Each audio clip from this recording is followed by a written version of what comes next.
না আটা, না ময়দা, না ডুবো তেল, আজকে একেবারেই কম তেলে দারুণ খাস্তা কচুরি রেসিপি শেয়ার করব।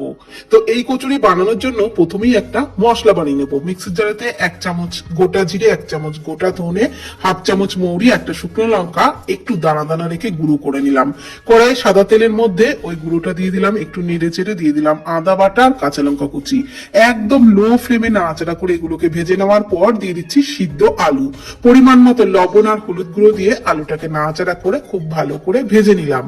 দিয়ে দিলাম একটু গরম মশলার গুঁড়ো, সামান্য একটু চিনি, আধ ভাঙা করে নেওয়া বাদাম, সমস্ত কিছু নাড়াচাড়া করে মিশিয়ে অল্প ধনেপাতা কুচি দিয়ে নাড়াচাড়া করে নামিয়ে নিলাম।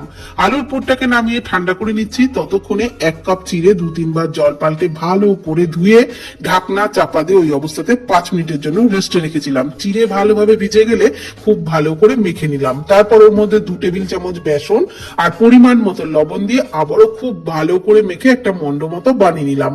এদিকে আলুর পুরের থেকে ছোট ছোট বল বানিয়ে নিয়েছিলাম। হাতের পাতা একটু তেল মেখে নিয়ে চিড়ের ডোয়ের থেকে কিছুটা পরিমাণে নিয়ে ওর মধ্যে একটা করে আলুর বল দিয়ে মুখটা খুব ভালো করে বন্ধ করে পাকিয়ে এইরকম বলের মতো তৈরি করে নিলাম।